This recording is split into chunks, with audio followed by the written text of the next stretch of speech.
I will be speaking first. Her preference is she, her. I'm Kirthana. I have no preference. I'll be Whip. All right, wonderful. Thank you very much. And closing opposition. Hi, Tamheen speaking first. She or they, please. Piper speaking second. She or they, please.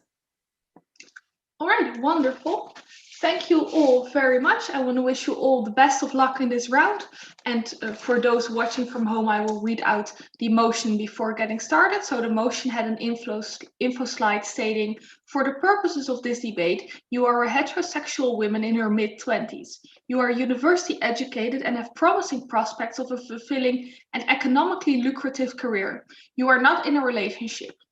The motion reads, this House, as the woman, would commit to not engage in romantic relationships. I wish you all the best of luck, and the floor is for the Prime Minister to open the debate. Hear. Okay, for POIs, feel free to vocalize closer to the 5-minute mark, 6-minute mark, but don't badger me because I have the attention span of a half asleep possum. Okay, and yeah. I want to start with some words from an important icon of mine. Quote, they used to say to get a man, you had to know how to look. They used to say to keep a man, you had to know how to cook. But I'm solo in Soho, sipping soju in Malibu. It's a me, myself kind of attitude. With that, we're proud to propose 2 claims from OG, but first, a model and some framing. I think the model is pretty clear. We are not entering into a relationship. I guess we could have sexual relationships. I don't know why anyone would want that with a man, but closing can run that if they want. Prince Charming cannot convince us to get into a relationship. So we're assuming this is also a person who is interested in romance, not aromantic. Anyways, yeah, I think it's pretty implicit. If anyone wants to clarify, they can. So on the framing. So the problem here, though, is that we think that people, even if they can prove that there are some partners for you that hypothetically might be good, we think that there's a number of problems. One, people are bad at selecting good partners. So men tend to put on a facade to attract women by keeping all their bullshit underneath the surface, right? So they tend to try to act like everything's cool. They don't, they'll clean their room before you come over on the most kind of simplistic level. But on a more serious level, if you're having a conversation about your goals, they're probably going to try to appease you because they want to get in your pants. They want to build up some kind of relationship that's exciting in the short term. Will probably, if at least dump you in the long term, if not, then realize all their really shitty traits once they kind of get comfortable. But also, I think that people tend to make their relationship decisions based on things like media that often tells women to look for a protector, to be submissive, to focus also just excessively on physical traits, which is a tendency a lot of people have. So I think that there's a lot of barriers against picking a good partner. So even if you can hypothetically access a good partner, it's unclear that that's a person that you're going to spend the most or any time on. But second of all, I think that people have a tendency to rely on relationships for emotional fulfillment and to turn away from what's often more difficult, which involves things like rebuilding relationships with people who might always be there for you, right? Who you might take for granted, someone like a parent or a family member or a long-term friend. People tend to enter into relationships for a sort of fix of validation that they don't need to actually put effort into. And that also stunts their self-development because they tend to become reliant on a partner's validation. You don't have to have excessive mental health issues for this to be true. I've done it. I think a lot of people have done it. It's really enticing, easy access to validation without actually working on things that take effort that might benefit you more in the long term. So now 2 claims that even if you don't buy that will win us this round. First, on avoiding suffering, i.e. men, why they suck. And then on opportunity cost. On avoiding suffering, wow, men are trash. I don't think anyone just threw the word heterosexual in this motion for just funsies, right? There is a reason for this. And that reason is a lot of things. First of all, they cannot relate to your lived experience as a woman, which is specifically surrounding things like sexualization, your role as often socially conceived of being somewhat submissive. They feel entitled to walk all over you because you don't always explicitly advocate for yourself. This isn't always in its worst case, but it's often in what is more pernicious sort of subtle forms of misogyny, right? A man just talking over you when you're having a serious conversation. Or for example, when the condom breaks and you tell the man that you feel concerned about pregnancy, they kind of blame you for making them feel bad about potentially impregnating you. This is totally not an example from my personal life. Anyways, I think that also there's expectations from media and role models, right? There's people, I kind of mentioned this earlier, but oftentimes men kind of are attracted to this idea of like powerful, strong masculinity, which often negates the capacity to talk about things like feelings. This will become important in a second. But I think that there's just a lot of ingrained misogyny because guess what? We live in a society. And what this ultimately means is that even the good ones, quote unquote, will necessarily fuck up. You're going to probably end up feeling the need to defend that they're not that bad, because when people start to externally criticize your relationship, this person tells you that, you know, if you really love them or if you really care about them, you'll probably have to like back up the fact that they've treated you well most of the time, right? So I think being one of the good ones is actually more difficult, because then you kind of feel like you have to settle for them. Like someone who doesn't openly, you know, like violate your consent, not right now, or who doesn't openly gaslight you at every conflict, you probably feel like, you know, this is the best that things are going to get. And then it becomes really hard to critique them or to exit out of this relationship when that person ends up often getting more comfortable with you, and like and sometimes the conflict or like serious life decisions that might be involved, like having to, I don't know, talk about pregnancy and stuff, means that that relationship degrades down the line, and you're kind of spending at least 10 plus or maybe like 5 years of your life in a situation that ultimately wasn't good. I think that also romantic relationships are unique in this sense because they're intimate and require you to be vulnerable, right? So women are expected to be uniquely vulnerable, moralizing, and a lot of other things that I've mentioned. But the problem here is that toxic masculinity means men aren't expected to share their feelings in the same way. So women are expected to bridge the gap and take like a leap of faith and trust. For example, confessing your past trauma to a man in hopes that he's going to like be there for you and comfort you. But the problem is that they tend to respond poorly, right? Because they don't understand this experience at best, or at worst, they're actively misogynistic, and they make you feel bad for being upset with them and probably gaslight you. Again, this doesn't have to happen in the most extreme form. We argue that if this happens in a more subtle or occasional form, it's actually worse because people are less likely to identify the relationship as problematic in the first place. But any amount of this type of treatment is probably worse than avoiding it entirely. But also, I say that, yeah, people are also bad at defining the relationship, because especially men, because doing so limits their options, where they're often told to be like playboys and sleep around, and requires vulnerability and honesty, which is something I mentioned earlier is difficult for them due to issues with sharing feelings. So oftentimes you end up being strung along in a relationship that doesn't actually fulfill you in the long term. Also on the breakup, I feel like if you somehow manage to catch feelings for them, or like the perceptions that you have feelings for them because they've like given and then withheld affection from you, as many men often tend to do to try to get women to respond to them, you kind of feel attached when the relationship ends, which is worse than any kind of friendship, not right now, because of the norms around monogamy and things like that. So you shared an intimate part of you that makes any kind of breakup more painful. You kind of feel guilty for trusting them and you blame yourself. Sure, Ruth. Okay, so are you okay with people forming friendships? In which case, when can people form friendships? Why are people good at forming friendships, etc.? Oh yeah, people are good at forming friendships because it doesn't, first of all, tie this like weird sexual element to the relationship, which I would just argue is like often present in normative views of like heterosexual relationships, but also because you don't have to have that intense amount of vulnerability and sharing of like your true self with a person. You can enter into that relationship at any progress that is good for you. But also let's talk now on opportunity cost, because I absolutely think that intimate friendships or relationships with friends and family is incredibly important in your life, because these people can sustain you, they can probably understand you, they can be there for you for long periods of time. You don't have to like, you know, bare your close soul to them to be seen as like willing to trust them, which is something that's uniquely present in the type of ways that media has portrayed like heterosexual romantic relationships. Also things like your family, I mentioned why restoring those relationships is often like one of the best ways that you can, one of the best things you can do with your time, but requires you to kind of have a pressure to be seeking real fulfillment in your relationships and not getting auto validation from this like romantic relationships. Additionally, your career, right? This is super fulfilling to you. You get joy out of it. You have way more control and happiness in this career. You have a lot more capacity for predictability. You can get things like making money, right? And if we want to talk about sexual exploration, which I wouldn't, because I just don't think that sleeping with men is that great, sex toys are something that you can buy in our world, and that is far, far better. But I think just a lot of people are really poorly off, or like unable to retire early, are, you know, slaves to capitalism for their entire lives. I think that it's far, far better for you to not be doing that, to actually invest your time in your relationship. Yeah, I will tell you more about the trade-off when men kind of force you to give up your career in her speech, but I think that men are shit, and I'm happy to defend that. Thank you very much for that speech. Now the floor is for the leader of opposition. Hear, hear.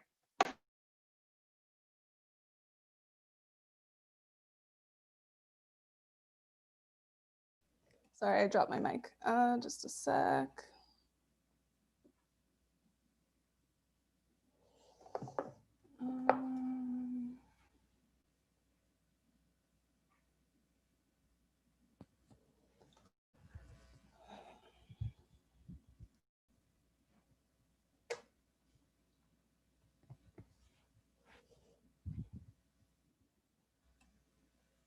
Since our actor is an individual heterosexual woman in the debate, the first question I'm going to ask is, what do you want from life?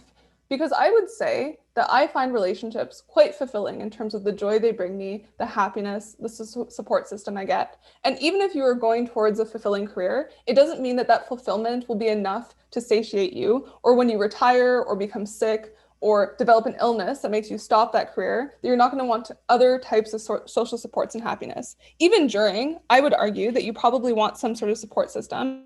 And since OG doesn't want you to be vulnerable with your friends, a relationship is probably all you have.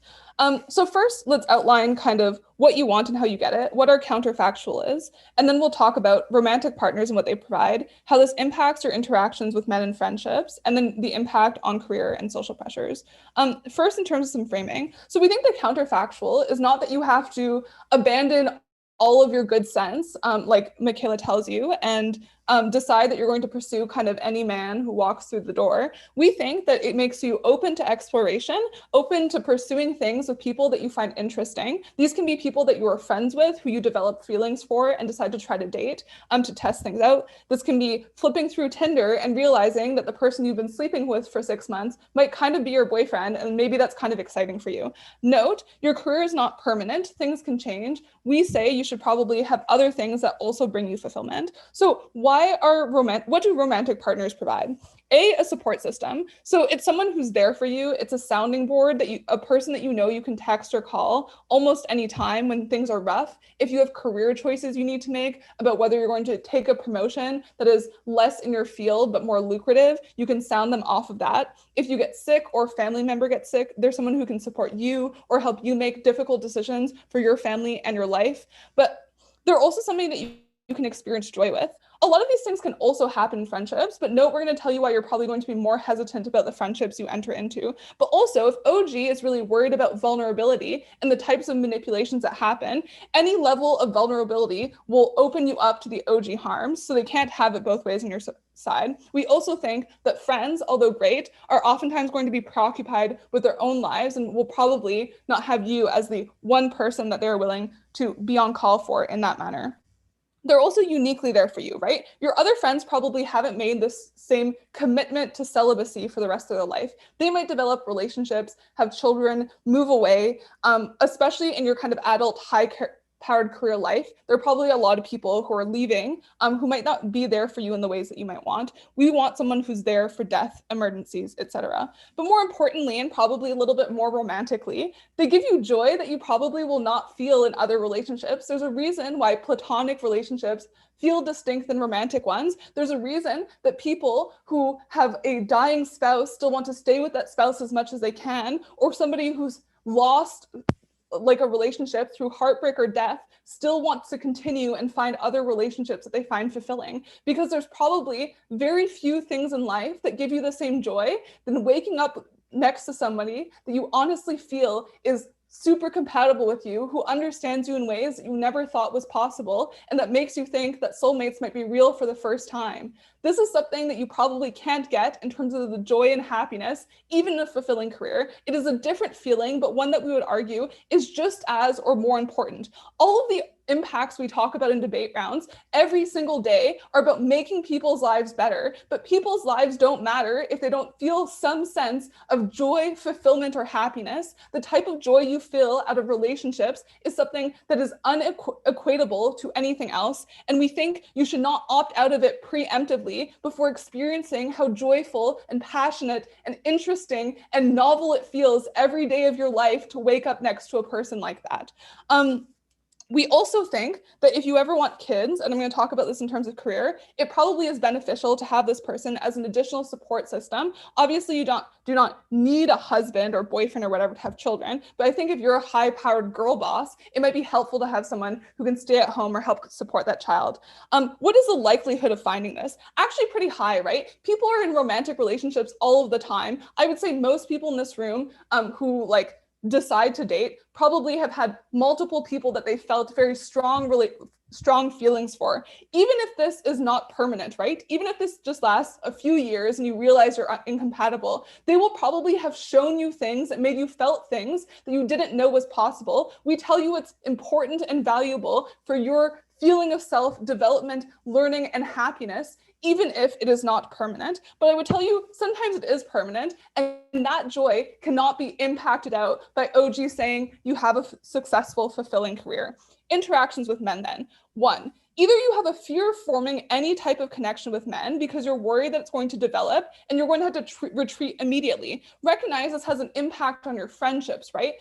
You either are fearful of getting too close to people because you think it might lead to romantic attachments that you'll have to deny, which I think hurts your ability to have other sort of kind of relationships in which you would get the same sort of support system that you might otherwise get in a boyfriend. Maybe that will just be like, you'll just do that with women because I guess some people are actually heterosexual. But even in those instances, I would tell you that still limits the amount of people you can find who you truly vibe with, who truly empathize with you and sympathize with you. There's a decent chance that some of those people would be men who would be supporting you. You've opted out of that. Or you do form those relationships. But every time you get too close to someone and fear that you're developing romantic relationships, you need to break your own heart preemptively in order to avoid getting into that romantic relationship. So you still have all the harms OG talks about heartbreak, about thinking about this person all the time and what to do. You probably question your decision making, but you don't get the benefits that we talked about in terms of the joy,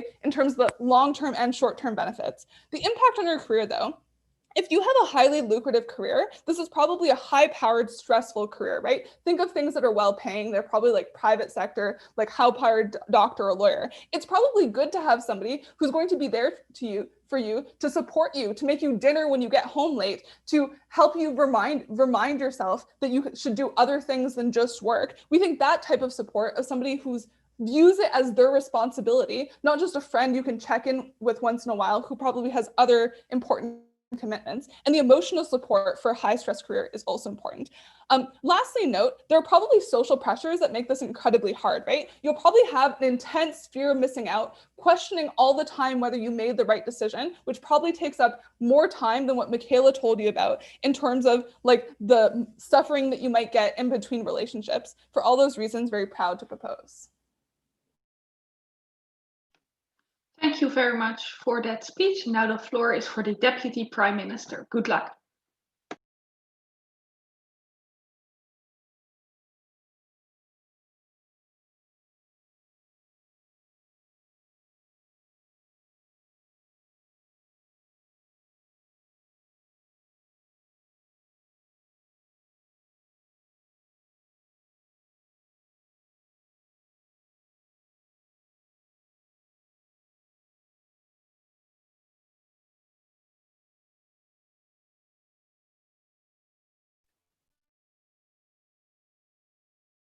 You have not unmuted yourself yet, so you are not audible.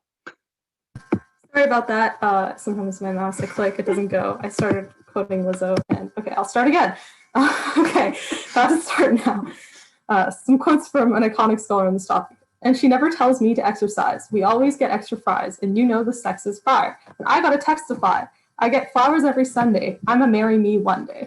I think this pretty much encapsulates the extent of our case. Thank you to Lizzo for writing a song that I vibe with deeply. So, okay, why do I think that opening off loses its ground in all seriousness? I think it's because the version they give you of romantic relationships, apologies for background noise, there are people about to in my house, sorry, they're much more likely to, like, these are just the least common types of relationships, right? Even if we tell you, even if we concede that you will eventually get these relationships, like this perfect relationship where you love waking up to them every morning and you're not being pressured by like the norms to be in a monogamous relationship you don't want to, et cetera, we think that maybe like this, you'd have to have suffered through so many like shitty relationships to get there, right? Like the odds of you just finding like Mr. Right, if he even exists, which Michaela tells you he structurally doesn't, because even when they're good, they still like have brought up in a patriarchal society and can't understand your lived experience, I think is just far more like bullshit that you are putting yourself through for the returns that I don't think they ever really tell you the difference between that and a friendship. They say, well, if we're going to say that friendship is something that, like, if we support friendship, we're conceding to all these harms. But hey, I actually don't think that you have to be friends with a lot of heterosexual men. I don't think I am friends with any heterosexual men, to be honest,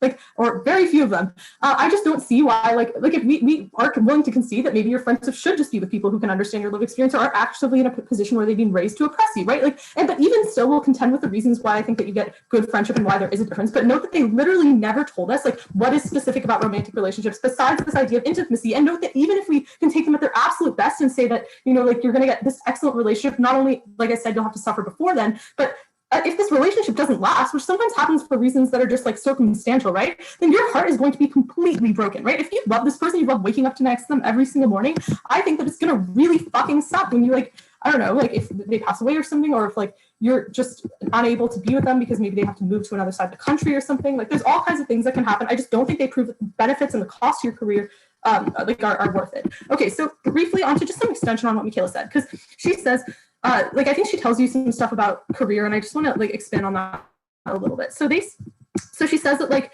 so okay, first of all, in intimate relationships actually that are friendships and family. So note that in like family are a type of relationship that is also kind of like what's the word, unconditional love. In fact, far more unconditional than like having a significant other. So I think like that's a form of very close support that you can have throughout your life. Like even as you know, like your family ages, you can have children, all of these things that are like close ties that you care about deeply, that are not like actually actively raised to oppress you.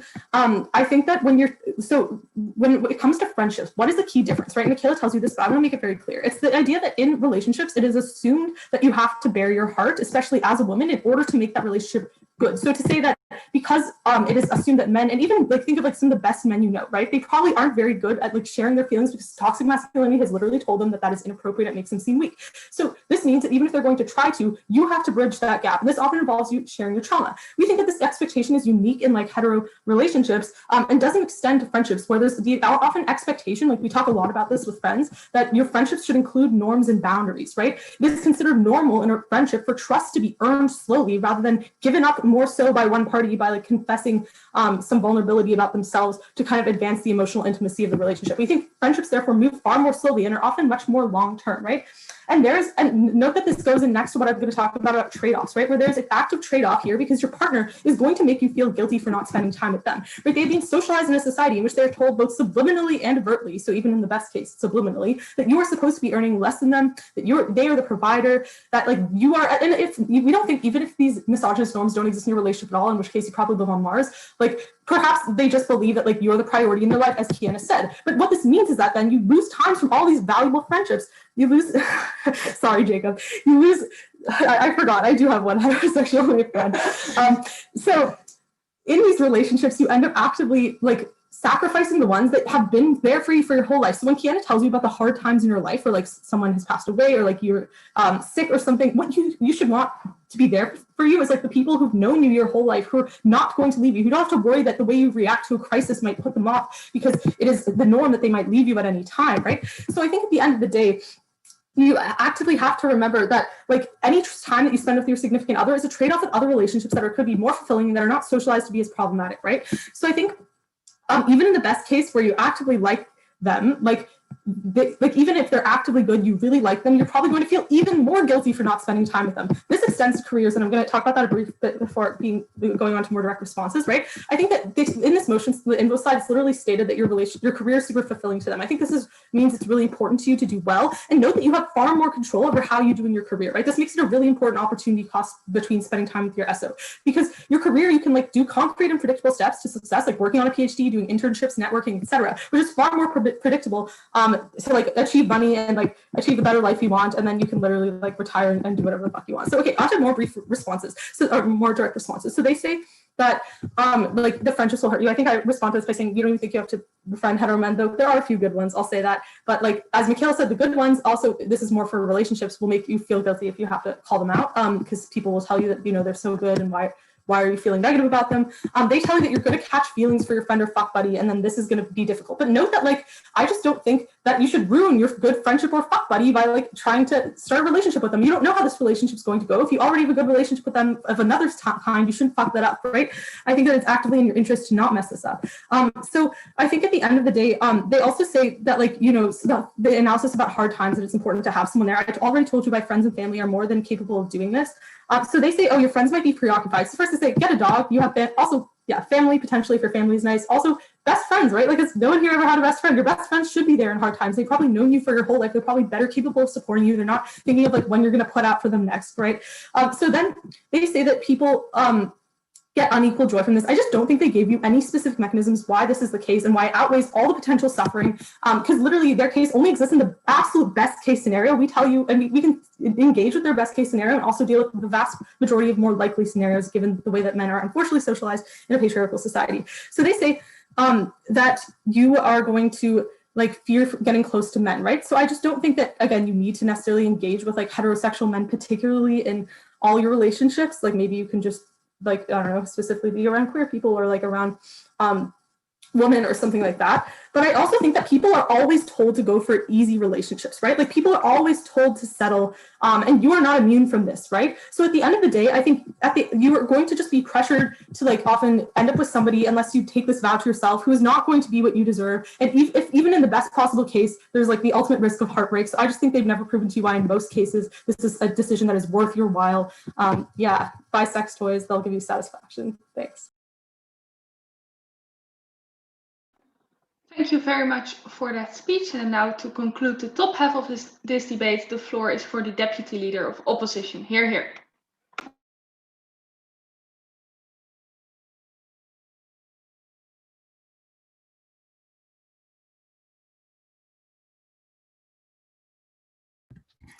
Okay.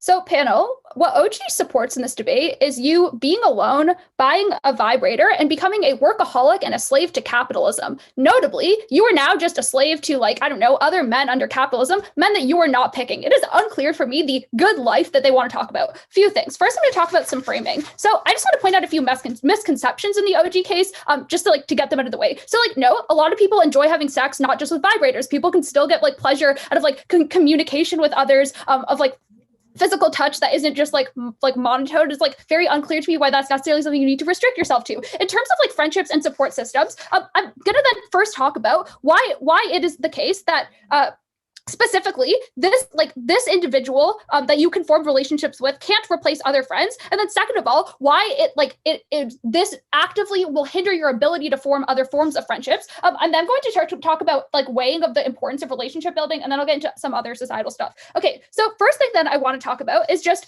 like who this person is, what they mean to you, and your ability to form friendships. So the first thing I want to get off the top is that a lot of OG's case is like you don't need a romantic partner because you can just form other friendships. Notably, they say you'll just form friendships with like queer people, or people who are non-men. So like a few things. The first thing I'll say is like there can also be women that are gaslighting. There can also be women that are toxic. There can also be women that talk over you. I've interacted with many of these people. I would also say that this is just a very unrealistic world, right? Like if you're going to close yourself off from ever forming a friendship with any like men that might be like in your workplace or within your school system, that sounds like pretty terrible. Like, I don't know, I'm a woman in computer science, and I think that like the majority of my classmates are men. And for me to just say, oh, I'm not going to be friends with any of them because they'd be toxic, is a little bit bad. Why does OG then restrict your ability to form these friendships? So the first thing we tell you is that they restrict this because you fear becoming too close to someone, because you fear that might step into the zone of romanticism where either you catch feelings for them and have to cut it off at the source, or maybe they catch feelings for you and then like you have to break up the relationship, or it just becomes really toxic because they want to be with you, but you've decided to never commit with them. That's why it's very hard for you to actually form like meaningful friendships with other people. The second thing that we tell you that was unresponded to is that it's hard to form these friendships because even if you choose to not commit to someone, other people are still choosing to commit to their other partners, and therefore they're not going to be there every single day when you need them. And that's the distinction that we draw in OO that OG chooses to ignore, right? So if like maybe you're best friends with someone, but if your best friend is in another romantic relationship they prioritize over your best friendship, it is like they are not going to be there for you at the end of the day. This is all the analysis that Kiana tells you about the importance of having someone who is there for you every single morning when you wake up and are having a bad day, when you come home from work and you don't like that you are a slave to capitalism that day, and you want to talk about like what went wrong, when you're having like, I don't know, like a breakdown, and you just want to be able to like talk about your feelings with someone. We'd say that friendships don't replace it in the same way because those friends are going to be busy with other people, because even if you want to commit away your feelings, other people aren't making that same choice to commit. But then the second thing I already preemptively tell you is that you're never going to get as close to those people to reap the benefits of being able to talk to them and open up, because you fear ever becoming vulnerable with people and ever actually forming those types of relationships. So what is the weighing of this? This then means that even if there are some cases in which it ends badly. So the like suffering that they want to talk to you about, we'd say maybe you spend, I don't know, in the worst case, you spend a few months like eating ice cream, binging over Netflix, like crying on your bed. But this is still worth it for the fact that you give yourself the chance to like find someone who can help you day to day in the moments you are stressed, who can help you like make it through the jobs that you have and the like suffering you have through the world, which is just hell. Like honestly, like life sucks. But I think that the fact of the matter is, if we're able to like find you someone who can help you through every single step of the way through life, I think that you should weigh that over the chance that you have some harm within the interim period of which your breakup goes to shit, right? And I note that just like via example of people doing this every single day, it is something that is like seems to be attainable. Like a lot of people still overcome breakups that they have and get back on board with life. But we tell you the way that you're able to cope with that, the way that you're able to cope the things that life throw at you, which I posit are far worse than the things men throw at you. Like if someone was shitty to you and they were toxic and they gaslit you, that might be bad. But you know what else is bad? Like having to do like, I don't know, 20 papers at once and like write 6 exams during the week. I think the ability for someone to help you through that is also something that you shouldn't have to give up in the process. That is why at the end of the debate, you should weigh the benefits that we're able to get over this, which is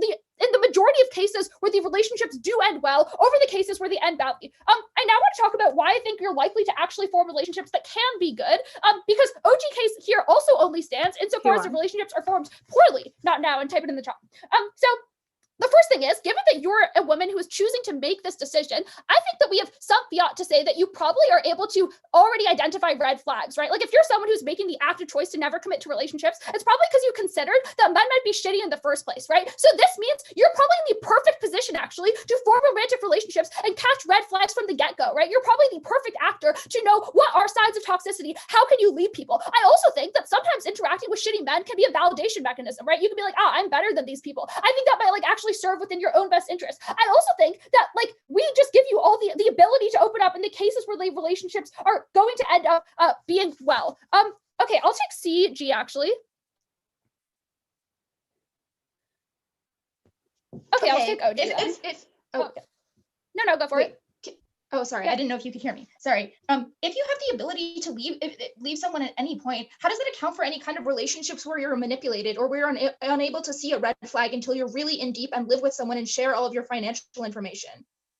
Yeah, so like a few things I would say. First of all, we'd say those cases exist on the margins, which is why Kiana and I weigh the benefits that you get every single day in and day out, that you open yourself up to at the point at which you're willing to be vulnerable, at the point at which you're willing to have someone work through stressful life situations with you that are going to exist regardless of whether or not you form relationships. So we win just in the like numbers game of cases where this occurs. But even on those cases on the margins of which like someone like might be toxic to you, I actually think that you don't get rid of that because you're still likely to have to interact with like men who are shitty, right? This is to say, they still might have to interact with people who are like toxic within the workplace or other realms of life. Like your side still supports forming friendships unless you want to like live in a lonely, isolated box, which sounds like a fucked up world to live in. I think that is probably something that's still bad. Like every time you have to conceal your own like feelings towards people and not express them, that is a harm that you have to bite, right? That's why we weigh out on our side. Okay, in terms of work and social pressure, I think in terms of work, they say that you should just become a slave to capitalism. On our side, first, Kiana told you why your partner can help you work. This is to say, maybe you have kids and like your partner down the road can like take care of them while you go out and be a girl boss. We open you up to that. You have someone who can help you like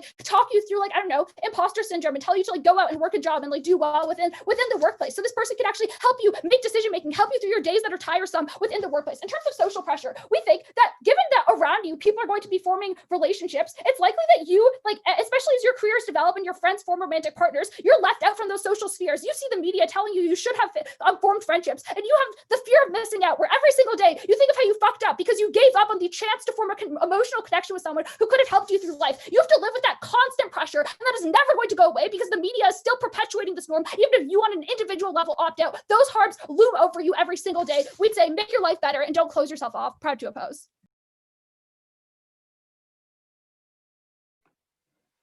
Thank you very much for that speech. And now we move on to the member of government. Here.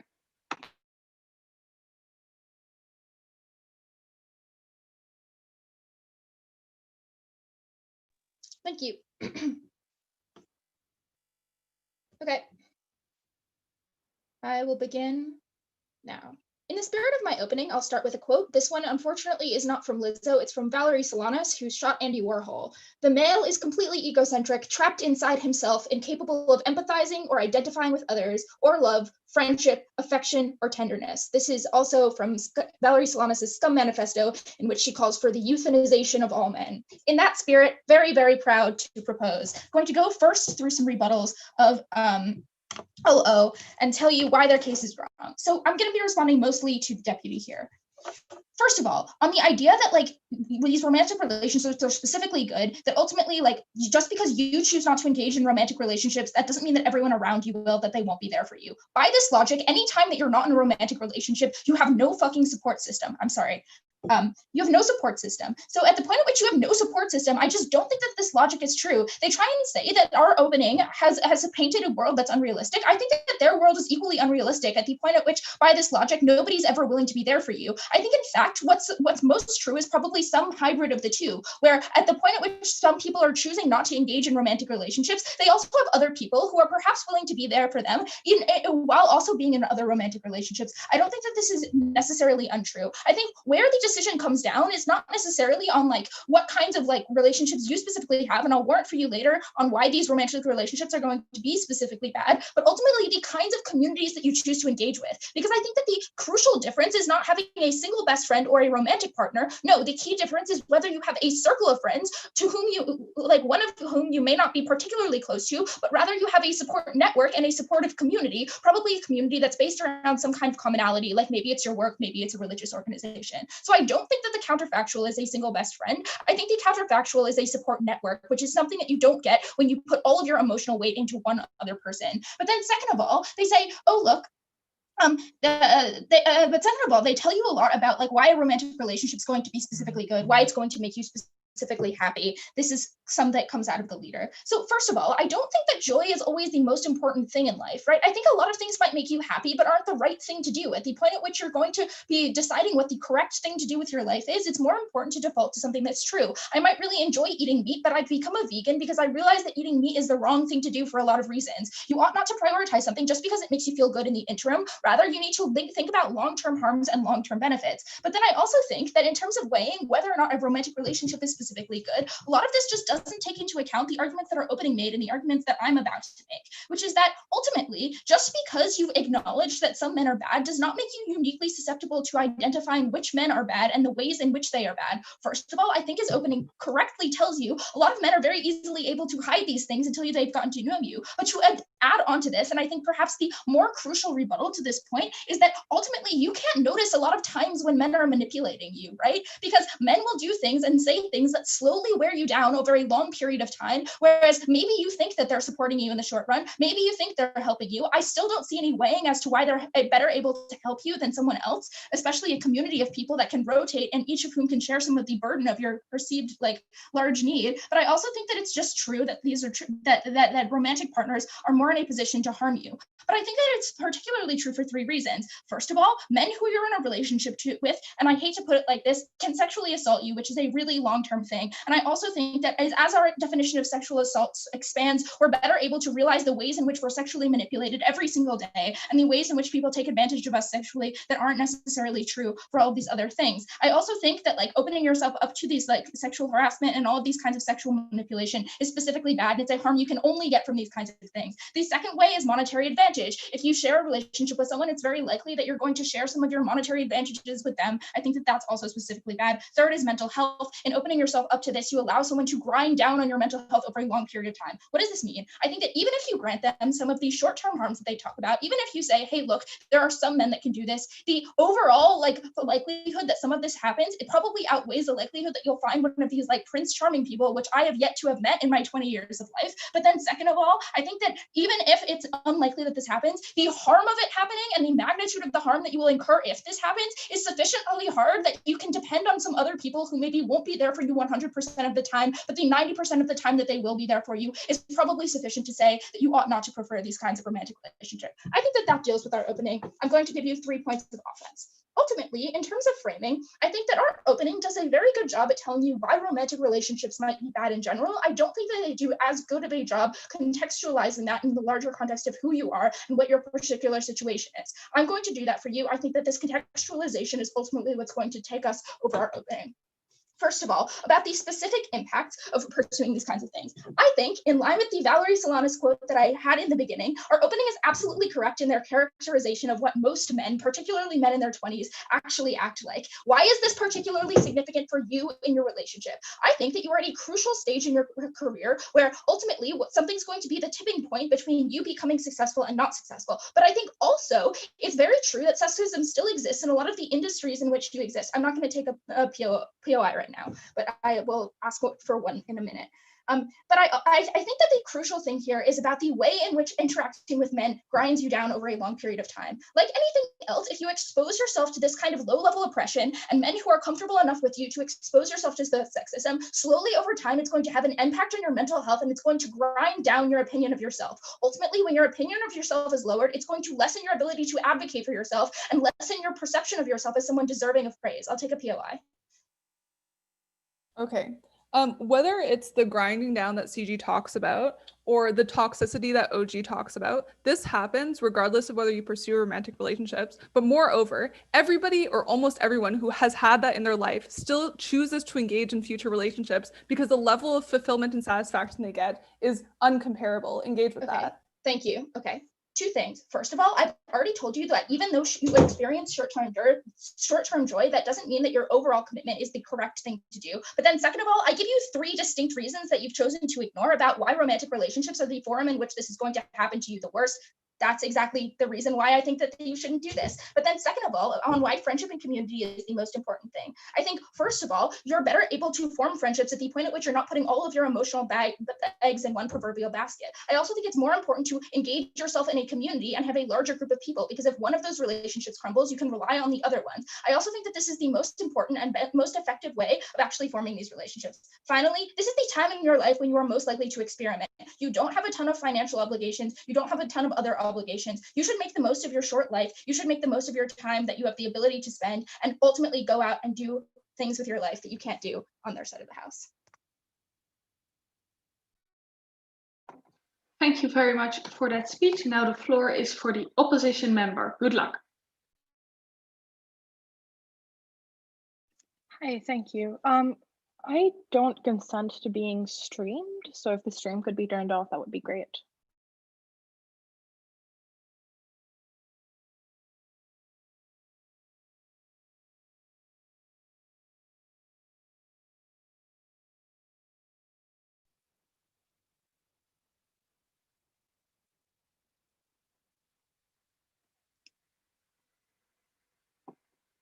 Did the host of the meeting hear that the speaker did not want to be streamed?